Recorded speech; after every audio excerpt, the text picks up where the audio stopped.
আসসালামু আলাইকুম everyone, welcome back to my channel. আমি আজকে আপনাদেরকে 3টা ডিম দিয়ে 1.5 পাউন্ড ওজনের ভ্যানিলা স্পঞ্জ কেক তৈরি করে দেখাবো। প্রথমেই আমি শুকনো উপকরণগুলো রেডি করে নিব।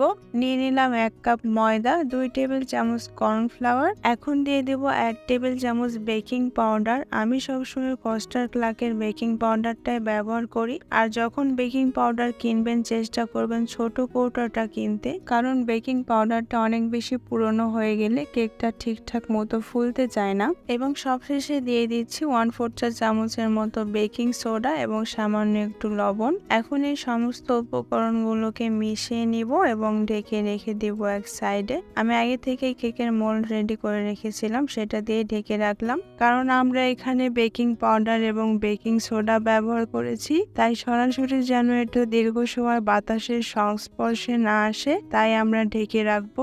1.5 পাউন্ড ওজনের কেক তৈরি করার জন্য রুম টেম্পারেচারে থাকা 3টি ডিম নিয়ে নিয়েছি। যদি ফ্রিজে থাকে 1 ঘন্টা আগে বের করে নিয়ে তারপর ব্যবহার করবেন। এখন দিয়ে দিলাম 1 কাপ চিনি দেওয়ার পর ইলেকট্রিক বিটার দিয়ে বিট করে নিব যতক্ষণ পর্যন্ত চিনিটা সম্পূর্ণরূপে গলে না যাচ্ছে। যদি চিনিটা আস্ত থেকে যায় তাহলে কেকটা বেক করার পর হাত দিলে একটু ভেজা ভেজা এবং আঠালো মনে হবে, তাই চেক করে নেবেন চিনিটা যেন সম্পূর্ণরূপে গলে যায়। কিছুক্ষণ বিট করে নেওয়ার পর বিটারটা বন্ধ করে নিচ্ছি এবং একটা স্প্যাচুলার সাহায্যে সাইডের চিনিগুলো মাঝখানে নিয়ে এসে দেব, কারণ বিট করার সময় বিটারের কাঁটাটা বাটির সাইডে ঠিক মতো পৌঁছায় না, তাই এই কাজটা 2-1 বার করে নিতে হবে। এখন আবারও কিছুক্ষণ সময় বিট করে নিব। প্রায় 5 থেকে 6 মিনিট বিট করে নেওয়ার পর বিটারটা বন্ধ করে নিচ্ছি এবং দিয়ে দিচ্ছি 1 চা চামচ ভ্যানিলা এসেন্স এবং 5 টেবিল চামচ সয়াবিন তেল। এখানে সয়াবিন তেল ব্যবহার না করলেও কেকটা হবে, তবে সয়াবিন তেল ব্যবহার করলে কেকটা সফট হয়। এখন এই তেল এবং এসেন্সটা বিট করে ডিমের ফর্মের সঙ্গে একটু মিশিয়ে নিব। এ পর্যায়ে খুব বেশিক্ষণ সময় ধরে বিট করার প্রয়োজন নেই, শুধু মিশিয়ে নিলেই হয়ে যাবে। মিশিয়ে নেওয়া হয়ে গেলে বিটারটা বন্ধ করে দিচ্ছি এবং বিটারের কাঁটাটা খুলে নিচ্ছি।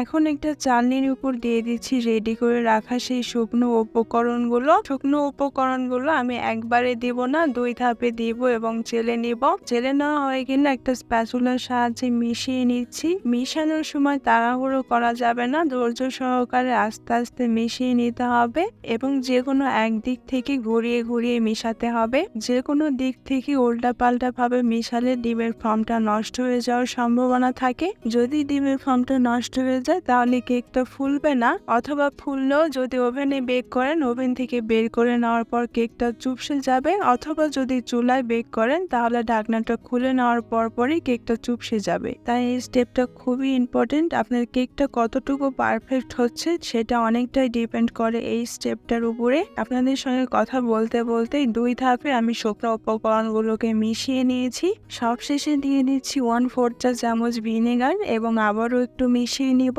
এখানে ভিনেগার দেওয়ার কারণ হচ্ছে কেকটা বেক করে নেওয়ার পর কেকটা সহজে চুপসে যাবে না। কেকটা বেক করার জন্য 5 ইঞ্চির একটা রাউন্ড মোল্ড নিয়ে নিয়েছি এবং আগে থেকে মোল্ডে তেল ব্রাশ করে মোল্ডের তলায় একটা বেকিং পেপার বিছিয়ে দিয়েছি।